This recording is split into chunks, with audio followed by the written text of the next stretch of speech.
Hello and welcome to all the ghouls and vampires out there. I'm Joe here from my co-host Stan. Hello and greetings. And today we've got another Solomon Kane video for you all. This time it's the finale to Red Shadows. An honestly really great story where Solomon Kane continues the hunt for Le Loup. And in this story, he, during chapter 3, follows him to Africa. I mean, he went and found him in France and then Africa. Honestly, when you say, I'll chase you to the ends of the earth, I guess Solomon Kane really means it when he says it. I mean, to follow someone all the way to Africa, of all places. Yeah, because no offense to anyone in Africa, a lot of places in Africa are not exactly safe. And honestly, any guy like Solomon Kane from a country like his is taking his life in his own hands. And honestly, it's on him if something happens. That's my view. But that said, there are some pretty good countries that I don't think would be as dangerous these days. Probably Nigeria, Kenya. And outside of that, my knowledge runs fairly dry. I've heard good things about Ghana, but I'm not sure. But anyways, like I said, my knowledge is fairly limited. I'm kind of more familiar with French-speaking Africa, to an extent, Kenya and Nigeria, than any other countries. And South Africa, I guess. But South Africa, I've heard, is very dangerous. That said, Kane continues the hunt and runs into a shaman of sorts who understands his language to a point and who serves something called the Black God, which sounds kind of spooky. And this shaman is keen to help, though someone like that, I would be very careful about accepting their help. Solomon Kane, though, has nothing to worry about. He basically just decides, screw it, I'll trust him to an extent. Because he's Solomon Kane. I probably would have thrown in some other term, like Solomon freaking Kane, but he's still mocked as Monsieur Galahad. And Lulu has continued his tour of evil and madness, this time taking his tour of evil to L'Afrique. And you have Solomon Kane who tells him, I took such as I needed to hunt you down. The rest I gave to the villagers which you had looted, referring to some of his whatever money he had on hand. And, well, actually the loot he had found in Lou's fortress. Sorry about that, I'm a little tired. And Lou just accuses him of being, you are the greatest fool I have yet met. To throw that vast treasure, by Satan, I rage to think of it in the hands of base peasants, vile villagers, yet ho, ho, ho, ho. What is he, Santa Claus? They will steal and murder each other for it. That is human nature. And you have, yes, damn you, flamed Kane.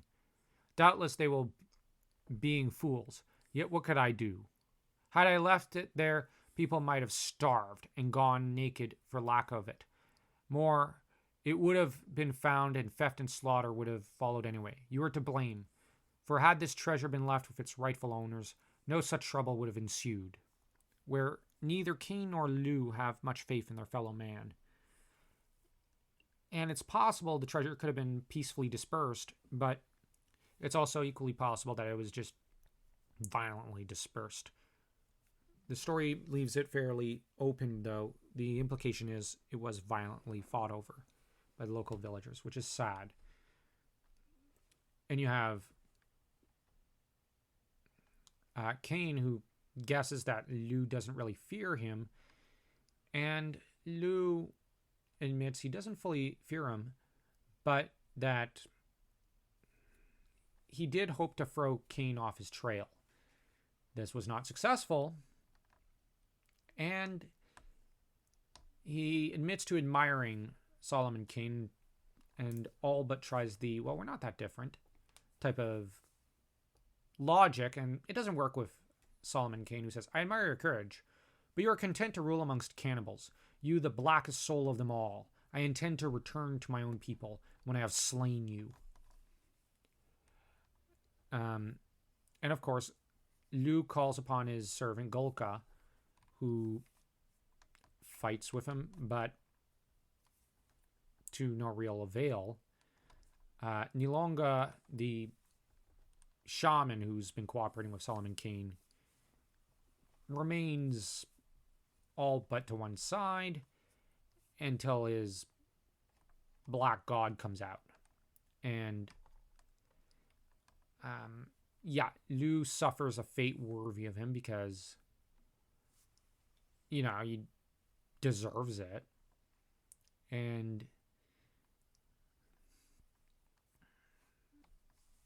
of course, in the end, Solomon Kane gets his man.